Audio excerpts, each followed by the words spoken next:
Hello. नमस्कार दोस्तों, स्वागत है आपका मेरे यूट्यूब चैनल में, जिसका नाम है all about civil engineering by Praveen Mane. यहाँ पे मैं इस चैनल के माध्यम से मैं आपको सिविल इंजीनियरिंग के हर एक सब्जेक्ट के बारे में वीडियो लेक्चर्स बनाता हूँ।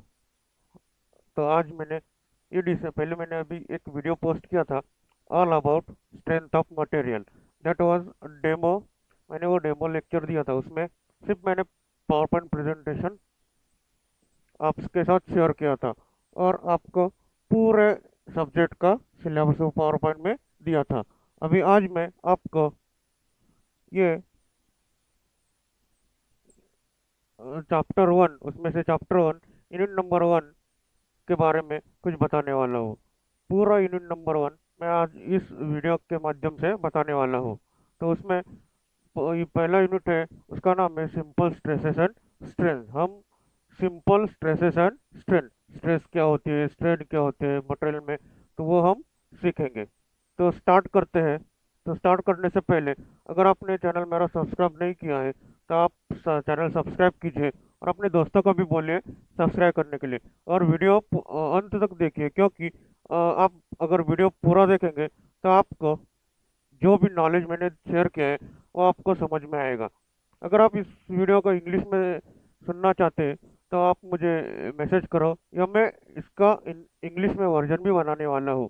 तो अभी मैंने ये डिसाइड किया कि पहले जो मटेरियल मैं दे रहा हूँ आपको यहाँ पे प्रेजेंटेशन के माध्यम से, वो अंग्रेजी इंग्लिश में है, तो और ऑडियो उसका हिंदी में बता रहा हूँ मैं। इसलिए हमें यूज हो जाएगा, हम सबको समझ में आएगा जल्दी से। तो आपको अगर समझना है, ईच एंड एवरी पॉइंट मैंने यहाँ पे डिस्कस किया है, तो आप ये वीडियो अंत तक देख सकते हैं। तो चलिए स्टार्ट करते हैं। तो पहले chapter one, simple stresses and strains. So उसमें मैंने क्या क्या कवर किया है, ये मैं अभी इसका कंटेंट बता देता हूँ। ये वीडियो लेक्चर का कंटेंट है concept of strain and stress, then Hooke's law, stress strain relationship, elastic constant, factor of safety and stress and strain in three dimension. So इन में से स्ट्रेस एंड स्ट्रेन रिलेशनशिप के बारे में मैंने पहले ही इस चैनल में एक वीडियो पोस्ट किया है। वो वीडियो की लिंक मैं यहाँ पे डिस्क्रिप्शन में दे देता हूँ, इस वीडियो के डिस्क्रिप्शन में दे देता हूँ, तो आप वो भी देख लीजिए वीडियो। तो अभी अभी इंट्रोडक्शन, पहले तो इंट्रोडक्शन होना चाहिए। तो हम लोग बहुत से ऐसे मटेरियल देखते हैं, डिफरेंट मटेरियल देखते हैं हमारे इंजीनियरिंग में। सीमेंट होता है, कंक्रीट होता है, स्टील होता है, और सैंड होता है, एग्रीगेट होता है, सब मटेरियल होते हैं। तो ये प्रोजेक्ट हमें प्रोजेक्ट कंप्लीट करने के लिए ये मटेरियल हमें यूजफुल होते हैं। तो मटेरियल कैसे सिलेक्ट करने होते हैं? मटेरियल सिलेक्ट करने के लिए हम लोग पहले, सबसे पहले क्या देखते हैं, उसका स्ट्रेंथ देखते हैं कि वो कितना लोड ले सकता है क्या नहीं, और स्ट्रेंथ उसके पास कितनी है, वो स्ट्रेंथ सुटेबल है कि नहीं, सस्टेनेबल है कि नहीं, तो हम लोग देखते हैं।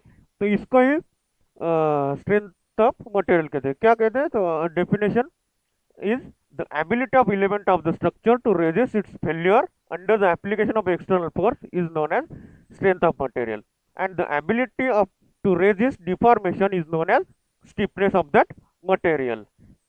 मतलब जो भी मटेरियल की एबिलिटी होती है उसका फेल्योर रोक देने की, अंडर एप्लीकेशन ऑफ फोर्स। अगर हम किसी फोर्स, कोई फोर्स अप्लाई करते हैं, एक्सटर्नल फोर्स, और वो मटेरियल वो फोर्स रेजिस्ट करता है, तो उसे क्या कहते हैं? Strength of material. मैकेनिक्स की भाषा में स्ट्रेंथ ऑफ मटेरियल कहते हैं, और इंजीनियरिंग की भाषा में स्ट्रेंथ ऑफ मटेरियल कहते हैं। एंड जो भी मटेरियल है वो भी डिफॉर्म होता है, मतलब उसका शेप थोड़ा चेंज हो जाता है, और जैसे ही हम फोर्स हटा देते हैं उसका शेप पहले जैसा हो जाता है, उसे स्टीपनेस कहते हैं। It has been observed that the material first deforms and then failure takes place.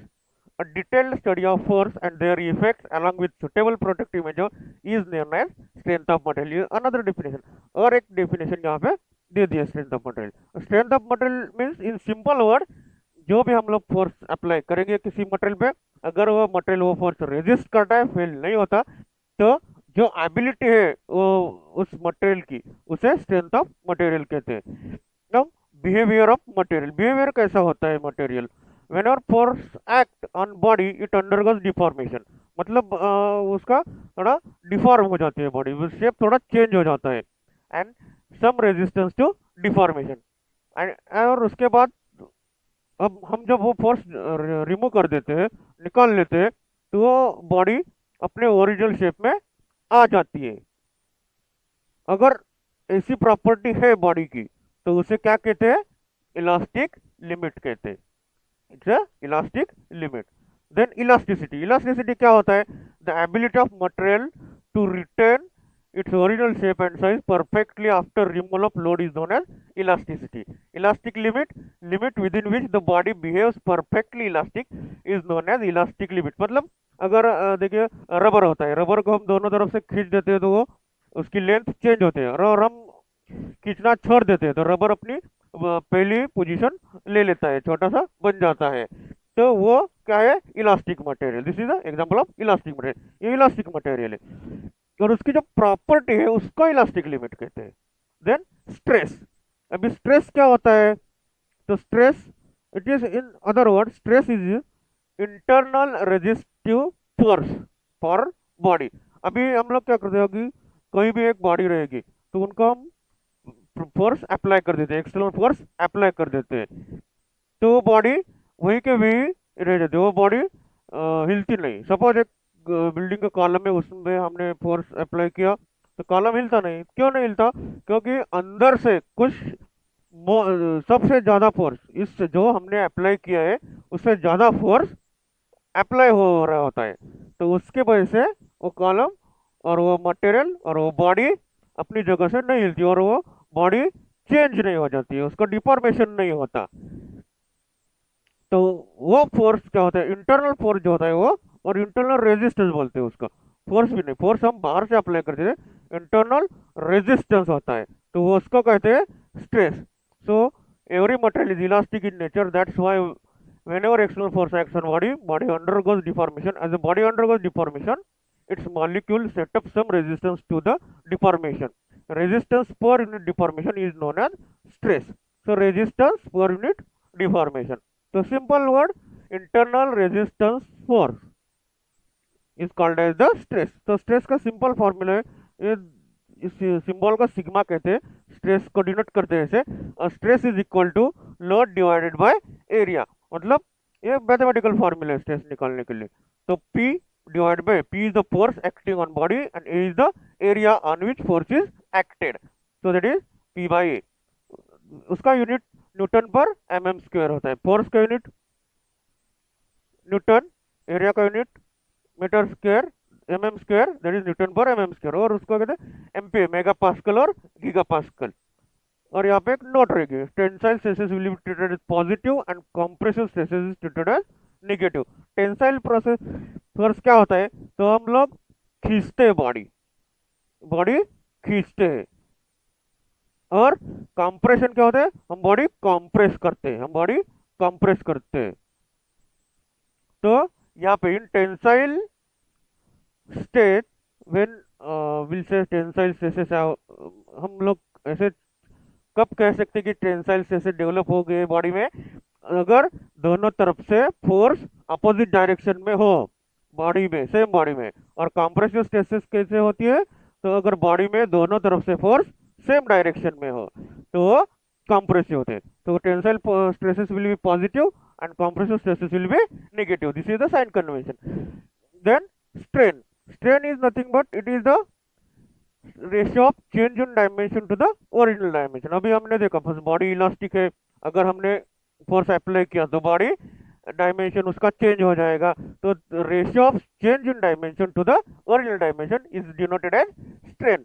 Strain is denoted as small E. Strain is a dimensionless quantity. Why is the, ये डायमेंशन स्ट्रेन में dimension नहीं होता। Strain dimension, strain का ये mathematical equation है, strain is equal to change in dimension divided by original dimension. Change in dimension किस में होता है? Metre, millimetre, centimetre, whatever. Original dimension किस में होता है? Metre, millimetre, centimetre. Metre metre cancel, तो स्ट्रेन में डायमेंशन नहीं होता। Strain is a dimensionless quantity. So the strain is equal to final length minus original length divided by original length. So strain is equal to L plus delta L minus L divided by L, that is delta L divided by L. L is the length of member, delta L is the change in length after applying the force. So उसके बाद क्या होता है? E is equal to, ये हमारा mathematical relation आ गया, delta by L divided by L, और डेल्टा कह सकते हो आप उसको, delta L divided by L. Delta L is, there is a small change, there is a small change, that's why I use a delta L. It will not change much more in size, it will shape or size, it will change slowly in smaller amount, that's why it is delta L. उसके बाद hooks law क्या होता है? It states that within elastic limit stress is directly proportional to strain. Hooke's is a scientist, उसने एक law बनाया था. उसने क्या लॉ बनाया था कि व्हेन व्हेन इलास्टिक लिमिट है, जब तक इलास्टिक लिमिट है तब तक stress is directly proportional to strain. Mathematically suppose P is the force or load, L is the length of member, A is the area of cross section of member, E is the modulus of elasticity, delta L is the change in length. Then Hooke's law क्या कहता है? Stress is directly proportional to strain. Stress sigma proportional to E, sigma is equal to capital E into E, where capital E is the Young's modulus. Capital E क्या है? Young's modulus. Young's modulus is equal to stress divided by strain, delta by E. So sigma by E, sigma is equal to P by A and E is equal to delta L by L. So E, that is the Young's modulus, is equal to P. P is a sigma divided by E to delta L divided by A. That is the stress divided by strain. That is delta L is equal to PL by AE. So ऐसे भी हम लोग उसका deformation निकाल सकते हैं. अगर हम हमें P मालूम है, L मालूम है, A एरिया मालूम है और E मालूम है. E is the modulus of elasticity, उसको यंग्स मॉड्यूलस भी कहते हैं और मॉड्यूलस ऑफ इलास्टिसिटी भी कहते हैं. तो हर एक मटेरियल के लिए वो मॉड्यूलस ऑफ इलास्टिसिटी डिफरेंट होती है. वो मैं आपको अगले वीडियो में बताऊंगा. Then stress strain relationship for ductile material. Ductile material के लिए स्ट्रेस स्ट्रेन रिलेशनशिप कैसे? स्ट्रेस स्ट्रेन रिलेशनशिप के लिए मैंने पहले ऑलरेडी एक वीडियो पोस्ट किया है, उसकी लिंक मैं यहाँ पे इस वीडियो के डिस्क्रिप्शन बॉक्स में दे देता हूँ, आपको वो समझ में आए. बाय हुक्स लॉ, अभी हुक्स लॉ हमने पढ़ा था. With elastic limit stress is directly proportional to strain. From point O to A stress is directly proportional to strain. Therefore point A is called the proportionality limit.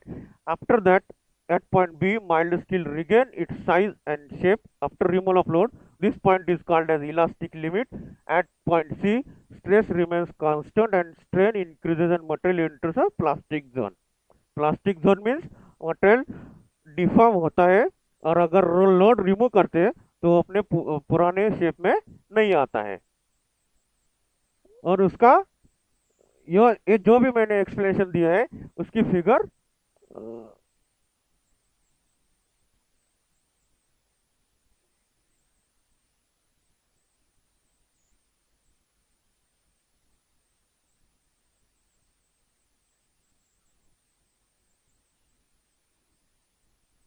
so every material is one limit. Stress increases can crosses the permissible limit and breaks at point F. So point F is called as a breaking point.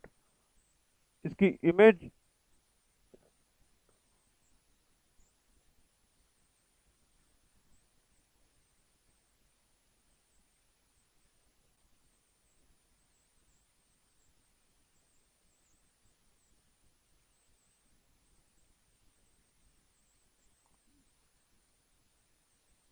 तो उसके लिए अभी मैंने यहाँ पे ये point बता दिए हैं. Stress strain relationship for ductile material के लिए स्ट्रेस स्ट्रेन रिलेशनशिप हमने प्लॉट किए हैं, प्लॉटिंग किए हैं. तो ये रही उसकी इमेज. स्ट्रेस हम हमेशा y एक्सिस पे लेते हैं, स्ट्रेन x एक्सिस पे लेते हैं, और ये जो कर्व है और ये डिफरेंट पॉइंट है. A the first point O is the starting point है.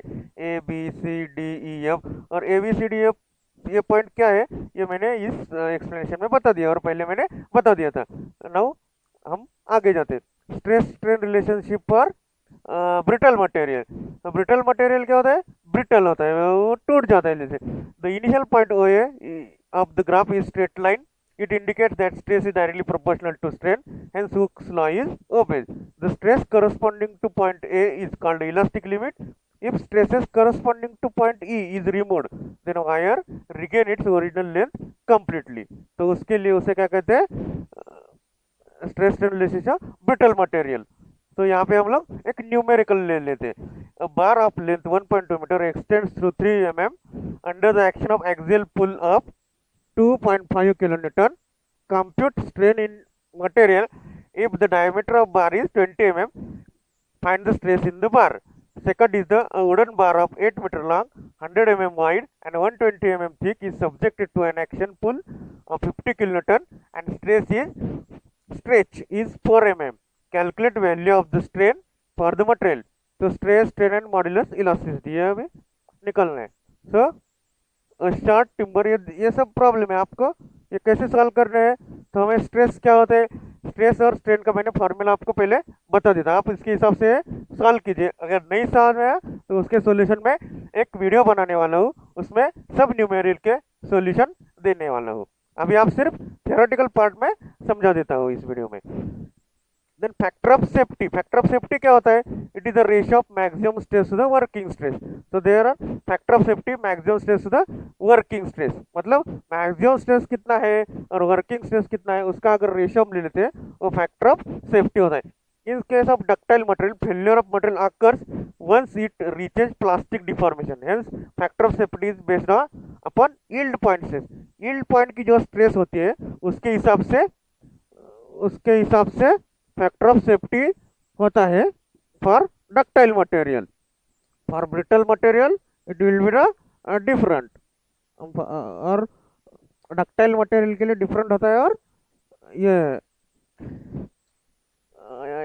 ब्रिटल मटेरियल के लिए अलग होता है. Then factor of safety is equal to yield stress divided by working stress. In case of brittle material, factor of safety depends upon ultimate stress. So brittle material के लिए factor of safety is equal to ultimate stress divided by working stress. और ये तो mathematical फॉर्मूले आपको याद रखने पड़ेंगे. ये factor of safety for ductile material, factor of safety for brittle material. Brittle material में एक दो में टुकड़े हो जाते हैं ब्रिटल में. और डक्टाइल मटेरियल डक्टिलिटी की ना होता है प्रॉपर्टी डक्टिलिटी में क्या होता है, तो जैसे हमने अगर फोर्स अप्लाई कर देते हैं किसी डक्टाइल मटेरियल पे तो वो वायर थिन वायर के रूप में हो जाता है ना. प्रिंसिपल ऑफ सुपरपोजिशन एक फेनोमेना है स्ट्रक्चरल मैकेनिक्स में. According to principle of superposition, when number of loads are acting on the body, the resulting strain will be sum of stress caused by each individual load. मतलब अगर body पे कोई भी loads, कितने भी loads act हो रहे हैं, अप्लाई हो रहे हैं, तो उनकी रिजल्टिंग स्ट्रेन क्या होती है, तो वो रिजल्टिंग स्ट्रेन क्या होती है, sum of stresses caused by each individual load. हर एक इंडिविजुअल लोड की स्ट्रेस हमें निकालनी पड़ेगी और वो उनकी स्ट्रेन होगी. मतलब इंडिविजुअल फोर्स की स्ट्रेन ऐड करनी पड़ेगी तो हमें एक स्ट्रेन मिल जाएगी. तो उसमें A is the area of cross section which is same through, E the modulus of elasticity और Young modulus, L1 is the length of part AB, L2 is the length of part BC and L3 is the length of part CD और other length. तो उसमें loads acting है, तो delta L is equal to delta L AB plus delta L BC plus delta L CD, that is delta L हमें. तो ऐसे होते हैं 1 नंबर में member, 2 number member, 3 number member. यहाँ पे एक फोर्स अप्लाइड है, यहाँ पे फोर्स अप्लाई है, यहाँ पे फोर्स अप्लाई है, तो उसके हिसाब से. और यहाँ पे फोर्स अप्लाई होता है, ये बॉक्स होता है, ये बॉक्स में यहाँ पे फोर्स अप्लाई है, यहाँ पे फोर्स अप्लाई है, यहाँ पे ये इसकी स्ट्रेन और इसकी स्ट्रेन उनको ऐड करेंगे तो हमें टोटल इसकी स्ट्रेन मिल जाएगी. सो टेंसाइल कंप्रेसिव, तो आपको अगर फोर्सेस इस तरह के हैं तो ये नेगेटिव स्ट्रेस होगी. फोर्सेस इस तरह के हैं तो ये पॉजिटिव स्ट्रेस होगी। न्यूमेरिकल अगले इसमें सॉल्व करेंगे। No, composite bar subjected to a load, composite bar है तो कंपोजिट बार मीन्स मटेरियल उसका डिफरेंट डिफरेंट हो गया। अभी फिगर एक में आपको composite bar subjected to axial load P, axial load है तो कंपोजिट बार में ये मटेरियल, बीच का मटेरियल स्टील का है और बाजू का मटेरियल ब्रास का है, उसकी लेंथ एल है और ये एक्सियल फोर्स सेंट्रल लाइन पे एक्ट हो रहा है। तो where A S is the cross section area of steel, A B cross section area of brass, sigma S stress in steel, sigma B stress in brass, L is the length of member, ES modulus of elasticity for steel, EB modulus of elasticity for brass। modulus of elasticity सबके लिए अलग अलग होता है। तो पहले considering total load shared by steel and brass, steel and brass कितना load share करेंगे, P is equal to P S plus P B. ये P की वैल्यू कितनी होगी, P is equal to P S और पी बी, मतलब steel ने load लिया है प्लस ब्रास ने लोड लिया, बस component. Then we know that stress is equal to load per unit area to deformation, तो load is equal to stress into area, so P is equal to sigma S into AS plus sigma B into AB. By Hooke's law, stress is proportional to strain. Sigma is equal to E Young's modulus into E. So E is equal to stress divided by strain, sigma divided by E. Therefore, strain in steel, that is ES, is equal to sigma S divided by ES, and strain in brass is equal to EB is equal to sigma B into EB, that is the modulus of elasticity for brass. Then brass and steel tubes are joined in such a manner that the system equally extends or contracts as one unit when subjected to tension or compression. So stress in steel is equal to brass in strain in brass, strain in steel is equal to strain in brass। क्यों, क्योंकि ये दोनों equally stress ले रहे हैं, equal load ले रहे हैं, ऐसा हम एज्यूम कर रहे हैं। तो ES is equal to EB, so sigma S divided by ES is equal to sigma B divided by EB. This is equation 2. Equation 1 and 2 we can solve problem subject to load carried by composite bar of section। composite bar of section अगर रहेगा तो it is unitedly, it is united section, that's why। और हमने क्या किया है, assume किया है कि दोनों सेम, अगर P लोड है तो P/2 इसने लिया है, P/2 इसने लिया है, तो ES by ES स्ट्रेन दोनों की सेम हो गई। और इनका न्यूमेरिकल, तो न्यूमेरिकल हम लोग सॉल्व करेंगे अगले इसमें।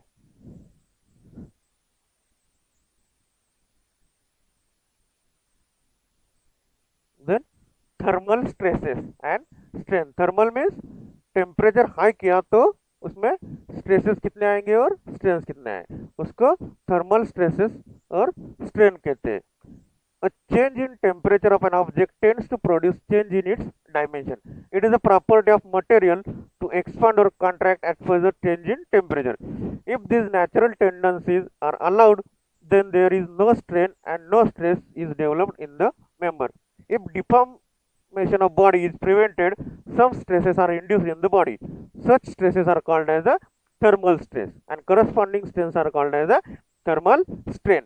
मतलब अगर हम टेम्परेचर चेंज करते हैं किसी ऑब्जेक्ट का, किसी बॉडी का, तो वो बॉडी उसके डायमेंशन चेंज कर देते हैं, कभी कभी वो कॉन्ट्रैक्ट हो जाते हैं, कभी कभी वो एक्सपांड हो जाते हैं।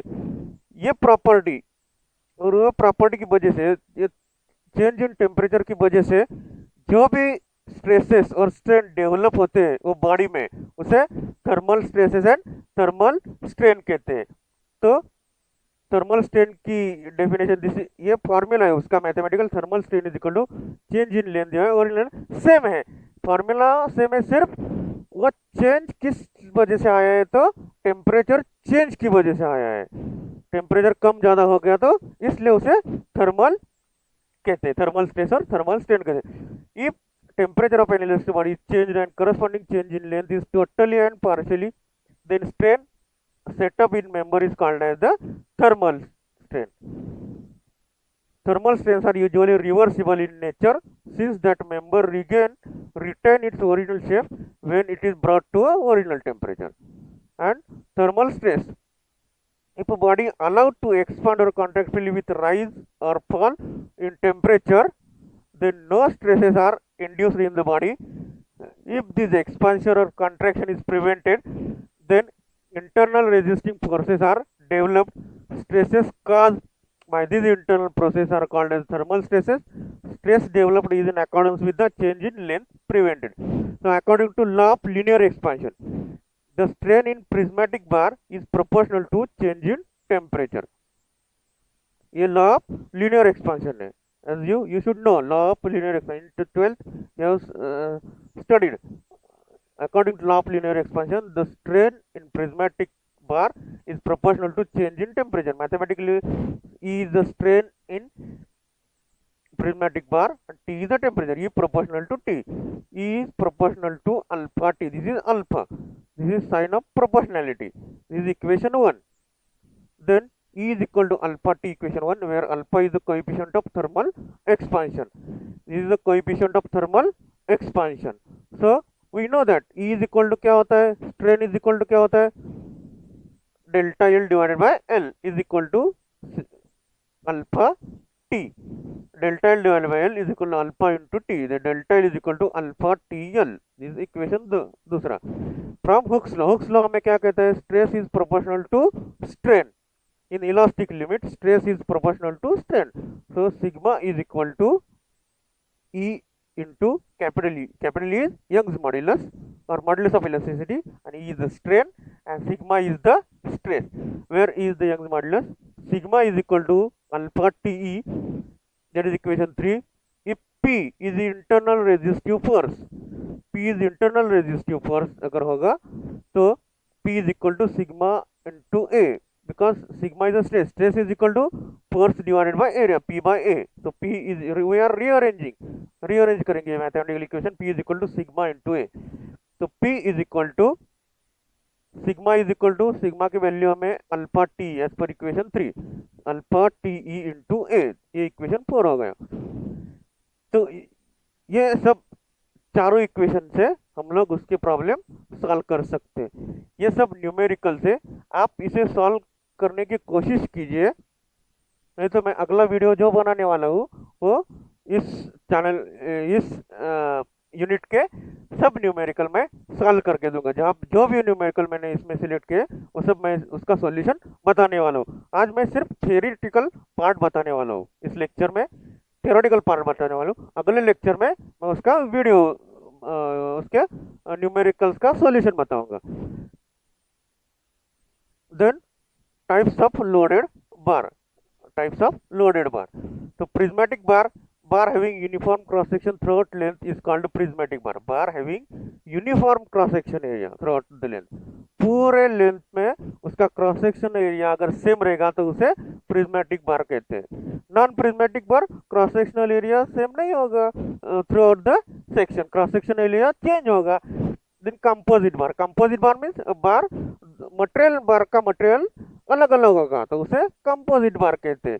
वो एक मटेरियल हो सकता है, दो मोर देन 2 मटेरियल हो सकते हैं, 2 से ज़्यादा मटेरियल हो सकते हैं, 3 मटेरियल हो सकते हैं या 2 मटेरियल हो सकते हैं तो उसे कंपोजिट बार कहते हैं. देन कंपाउंड बार किसे कहते हैं? Bar is having different material along its length is known as compound bar. Bar is having different material along its length is known as compound bar. Compound bar may be prismatic or non-prismatic. So composite and compound में आप उसका फर्क ध्यान में रख दीजिए, क्योंकि composite बार क्या होता है, वो सेक्शन एक ही होता है, यूनाइटेडली मिक्स होते हैं, वो दोनों मटेरियल यूनाइटेडली मिक्स होते हैं. और कंपाउंड बार में क्या होता है, अलग अलग मटेरियल ऐड होते हैं. मतलब पहले एक मटेरियल रहेगा, उसके बाद दूसरा मटेरियल रहेगा, उसके बाद तीसरा मटेरियल रहेगा, तो जॉइंट किए होते हैं और ऐसे पूरी लेंथ बॉडी की फॉर्म हो जाती है और ऑब्जेक्ट ऐसे बनता है. तो वो कंपाउंड बार प्रिज्मेटिक भी हो सकता है और नॉन प्रिज्मेटिक भी हो सकता है. प्रिज्मेटिक मतलब सेक्शन उसका एरिया एक भी हो सकता है और अलग भी हो सकता है. तो concept of bar with different cross section, तो ये क्रॉस सेक्शन ये है एक मटेरियल का, और दूसरे मटेरियल का क्रॉस सेक्शन ये है, दूसरे का क्रॉस सेक्शन ये है, और तीसरा मटेरियल का क्रॉस सेक्शन फिर ये है। तो यहाँ पे L1 L2 L3, a point A, B, C, D, a force P, where P is the tensile force load or force acting on bar rod, L1 length of part AB, L2 length of part BC, L3 length of bar CD, A1 cross section area, A2 cross section area of part, A3 cross section of part CD, E is the Young's modulus. 1. Evaluation of stress is equal to for part AB. For part AB, for part AB, sigma 1, that is stress is equal to P divided by area, P by A1. For part BC, sigma A2 is equal to P by A2. Part CD is equal to sigma is equal to P by A3. Then evaluation of strain, cell will be E1, E2, E3, E1 divided by sigma 1 divided by E, sigma 2 divided by E, and sigma 3 divided by E. Then evaluation of deformation.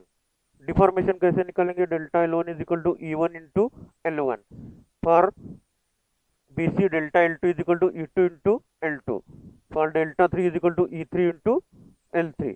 Hence total deformation is equal to delta L is equal to delta L1 plus delta L2 plus delta L3, जो हमने पहले सीखा था, इस slide में सीखा था.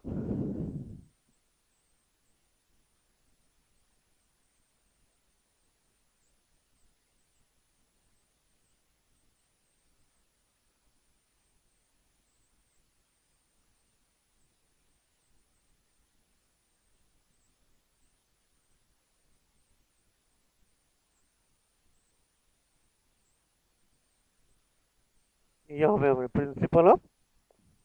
Principal of superposition में सीखा था.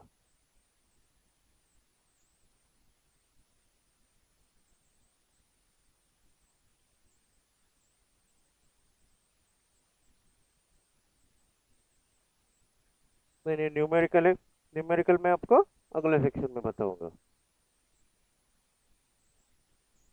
देन इलास्टिक कांस्टेंट, तो ये सब इलास्टिक कांस्टेंट रहते हैं. अनदर फेनोमेना इन इंजीनियरिंग मैकेनिक्स और स्ट्रक्चरल मैकेनिक्स, लॉन्जिट्यूडनल और linear strain. Longitudinal means across, linear means normal. When a body is subjected to axial load, there is an axial deformation of the body. The ratio of axial deformation to the original length of body is known as longitudinal or linear strain. Axis में load अगर apply है और उसमें हमने body में कुछ बदलाव नजर आते हैं और उसकी डायमेंशन चेंज हो जाती है, तो उससे क्या कहते हैं, लॉन्जिट्यूडनल और लीनियर स्ट्रेन. उसमें पी लोड होगा, tensile load acting on body, L length of body and delta deformation in the length of body in direction P. तो लीनियर स्ट्रेन क्या होता है, delta L divided by L, इसको longitudinal और linear strain कहते हैं. Then lateral strain, lateral strain, strain at right angle to the direction of applied load is known as lateral strain. Strain at right angle to the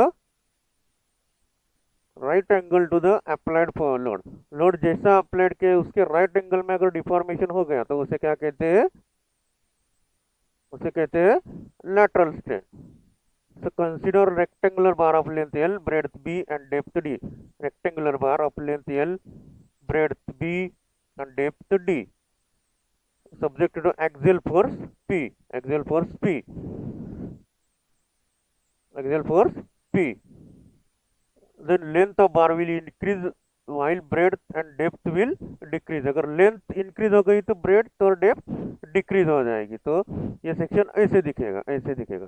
तो उसमें longitude delta L increase in length, delta D decrease in depth. Depth change हो गई है, length increase हो गई तो depth उसकी change हो गई. तो longitudinal strain is equal to delta L divided by L and lateral strain is equal to delta D divided by B and lateral strain delta B divided by B.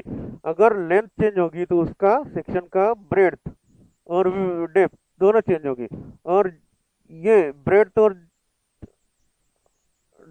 Delta D breadth और depth में जो change हो गए divided by original breadth और depth, is called as the lateral strain, because ये क्या है, right angle force कैसे एक्ट हुआ है, एक्सियल फोर्स से, और राइट एंगल में ये डायमेंशन चेंज हो गए हैं, ऐसे डायमेंशन चेंज हो गए, फोर्स ऐसा है, डायमेंशन ऐसे चेंज हो गए, तो इसलिए लेटरल स्ट्रेन कहेंगे। और ये चेंज हो गया है, ये चेंज, एल था लेंथ, अब डेल्टा एल प्लस एल हो गए, ये चेंज में क्या कहेंगे, लॉन्जिट्यूडनल स्ट्रेन। तो उसकी एक नोट रहेगी, lateral strain compressive in nature, then lateral strain tensile in nature and vice versa.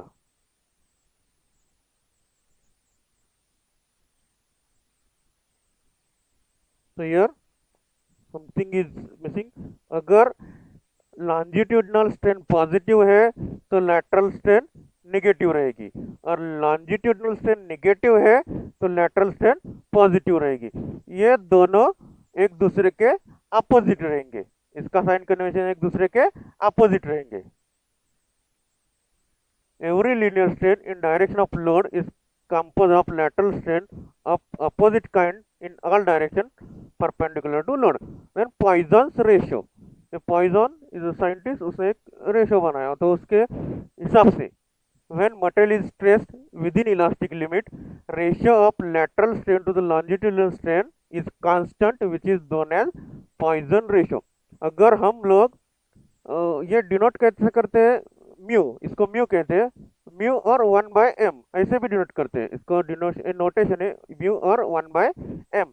तो क्या है पॉइजन रेशियो, क्या होता है, तो अगर हम किसी मटेरियल को लोड देते हैं एक्सियली, और वो इलास्टिक लिमिट तक, इलास्टिक लिमिट में ही, इलास्टिक लिमिट में ही, इलास्टिक लिमिट में ही, इलास्टिक लिमिट के ऊपर वो लोड नहीं जाएगा, वो स्ट्रेस नहीं जाएगी, अगर वो मटेरियल इलास्टिक लिमिट में है तो ratio of lateral strain to the longitudinal strain is called as the mu, that is the Poisson's ratio, ratio of lateral strain to the longitudinal strain in the elastic limit for any material is called as the Poisson's ratio.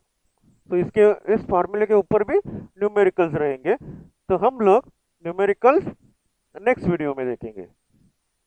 Now volumetric strain, अभी हमने normal stress strain देखे, then temperature stress strain देखे, अभी volumetric strain देखें। Volumetric strain में क्या होता है, वॉल्यूम चेंज हो गया, तो इसमें क्या करेंगे हम लोग, वॉल्यूमेट्रिक स्ट्रेन में ये बॉक्स है, ये 3D बॉक्स दिखाए हैं, इसमें सिग्मा स्ट्रेस, ये पार्ट की सिग्मा, इस पार्ट की ब्रेड्थ है, ये डेप्थ है, ये लेंथ है, तो चेंज इन लेंथ हो गया तो L plus delta L, change in breadth B plus delta, change in depth D plus delta D.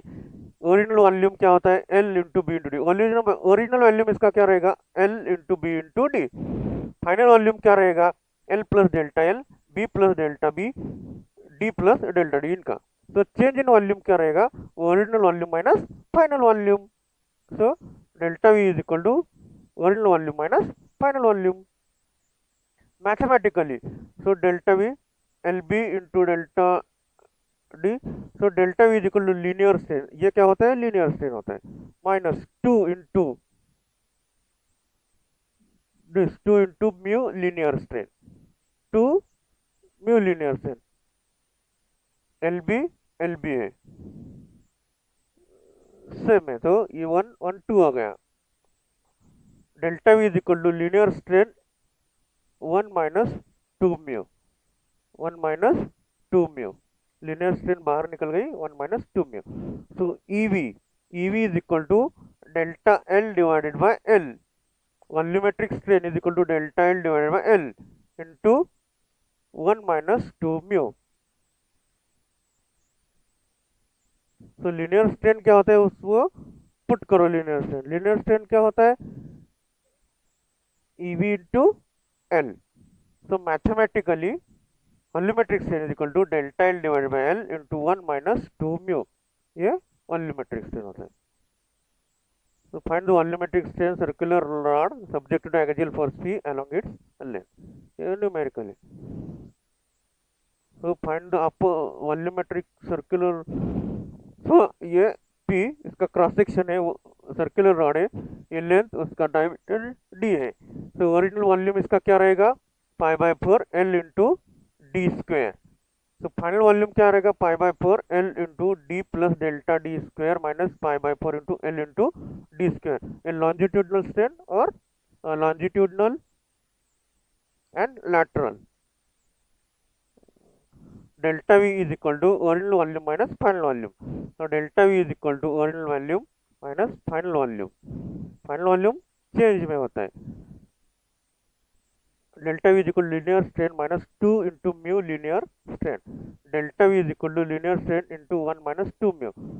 EV is equal to delta L divided by l. Linear strain क्या है, delta L divided by l. Linear strain क्या होती है, delta l by l. Linear, ये linear strain है। Linear strain delta l by L into 1 minus 2 mu.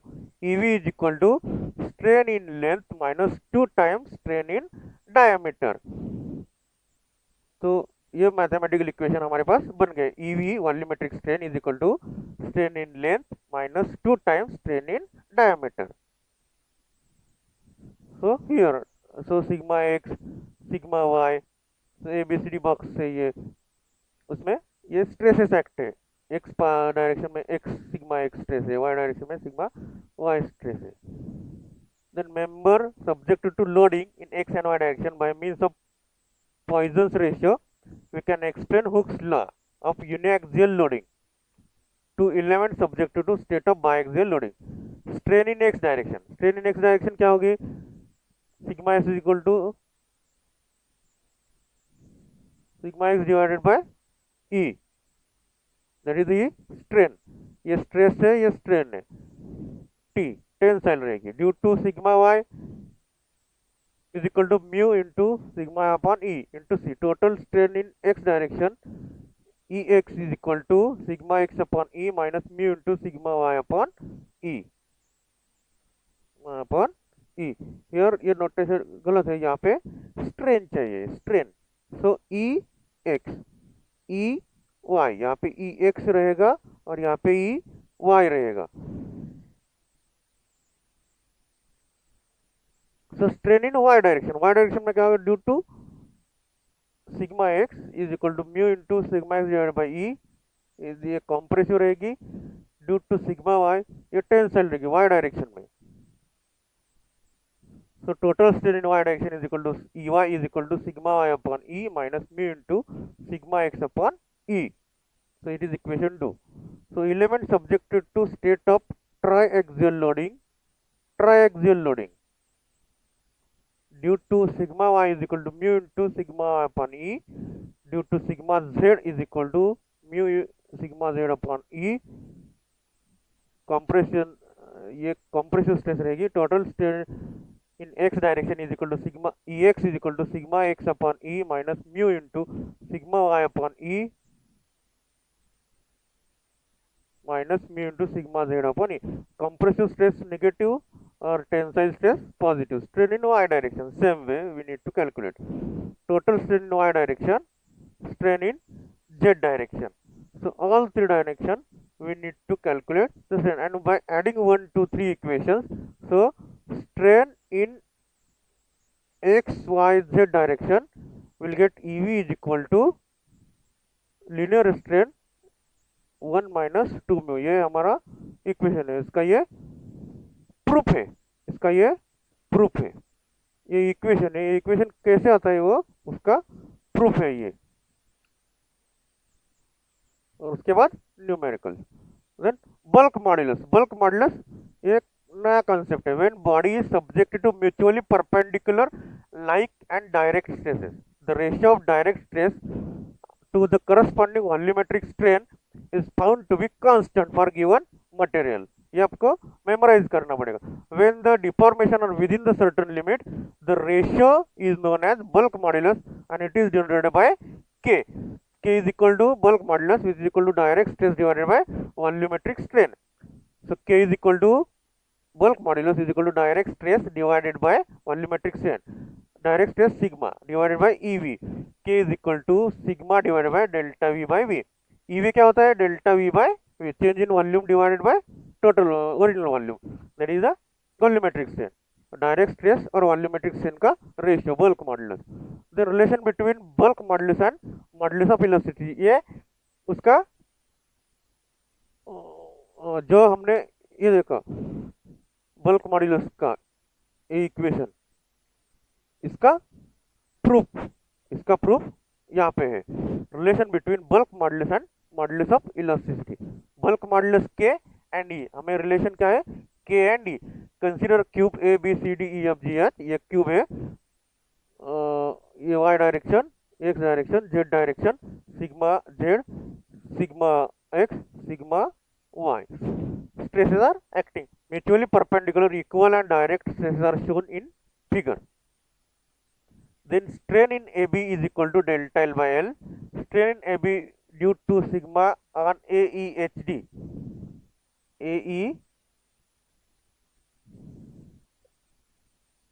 AEHD and BFGC. AEHD, AEHD and BFCG. Due to this sigma divide V, ये negative, फिर ये negative, total strain in cube is equal to इनका addition, delta L is equal to sigma upon E into 1 minus 2 mu, V is equal to length cube.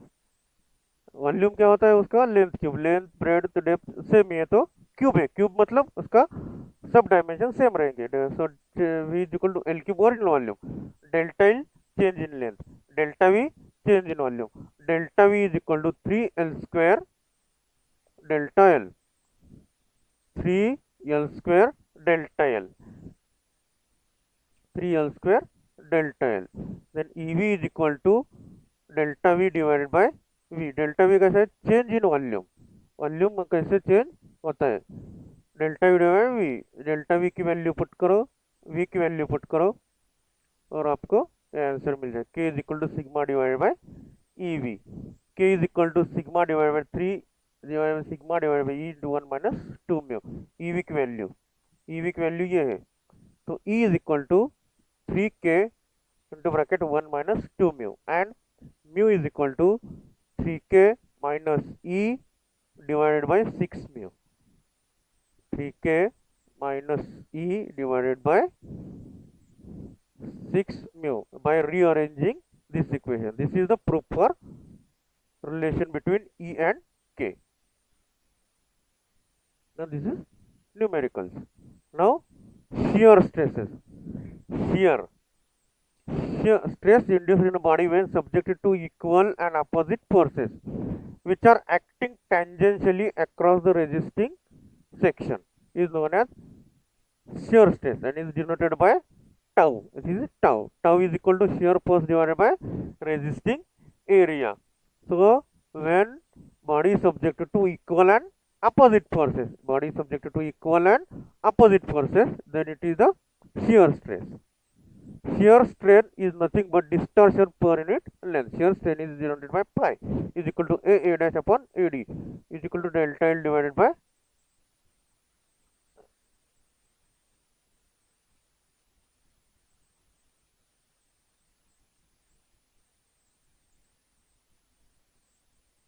here figure is missing, so I will put the figure. The shear strain is nothing but distortion per unit length. Shear modulus, it is the ratio of shear stress to the shear strain when the material is loaded within elastic limit is known as shear rigidity or shear modulus. It is called as shear rigidity or shear modulus. It is shear stress to the shear strain. So it is denoted by C, G or N capital. So G is equal to shear stress divided by shear strain. G is equal to tau by pi. Shear strain is tau, shear stress strain is pi. Shear stress is tau, shear strain is pi. So G is equal to T by pi. So pi is equal to change in diameter, change in length. So delta L divided by H.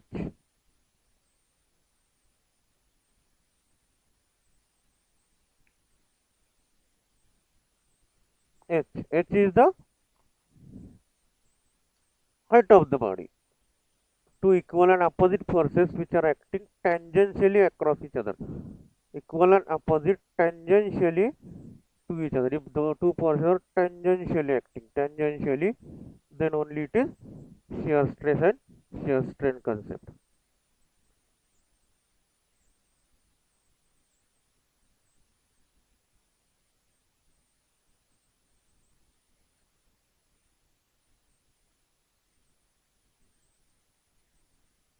So ये corresponding figure है. Phi is the shear strain A dash divided by AD, that is x into, that is delta L, that is x, that is a delta L divided by h, this is h, and this is a delta L, change in length. So change हो गया under shear. So this is related with the shear. Then principle of complementary shear stress. पहले हमने normal share से देखा, अभी complementary share से उसका principal सिर्फ स्टेटमेंट है आपका ये पहले फर्स्ट ईयर का. It states that a set of shear stress across a plane is always accompanied by set of balancing shear stresses, that is same intensity across the plane and normal to end. It states that a set of shear stresses across a plane, किसी plane के across अगर shear stresses है तो is always accompanied by set of balancing shear stresses, that is of same intensity across the plane and normal to end. So it is the principle of complementary shear stress. So complementary, it may be, it comes with complementary. So that's why ये complementary उसके साथ आ जाता है. So set of shear stress across the plane always accompanied by set of balancing shear stress. अगर plane पे कोई भी shear stress आते हैं तो उसका बैलेंसिंग स्ट्रेस भी नॉर्मल टू एंड वहां पे आ जाता है. तो ये हमारा रहा यूनिट नंबर 1 और थियोरेटिकल पार्ट हमने सब सुन लिया. अभी नेक्स्ट वीडियो में हम लोग numericals based on unit number 1 solve करेंगे. ये यूनिट के न्यूमेरिकल्स, सब न्यूमेरिकल जितने भी न्यूमेरिकल्स मैंने इसमें दिए हैं वो सब मैं सॉल्व करूंगा और आपको बताऊंगा कैसे सॉल्व करना होता है. तो पहले आप उसे थ्योरी, ये वीडियो अच्छे से देख लीजिए, उसके बाद ये न्यूमेरिकल सॉल्व करने की कोशिश कीजिए. अगर कुछ नहीं होगा तो मैं उसका सॉल्यूशन भी दे रहा हूँ. आप अगर जैसे मैंने वीडियो पोस्ट किया आप उसका सॉल्यूशन चेक कर सकते हो.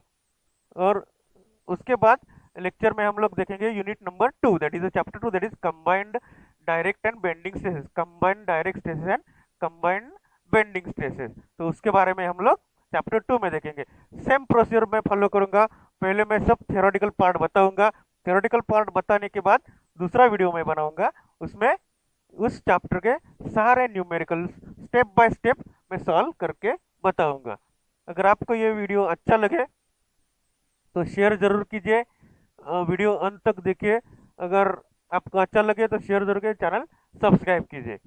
Thank you for watching this such fruitful videos और subscribe the channel for such fruitful videos. Thank you again.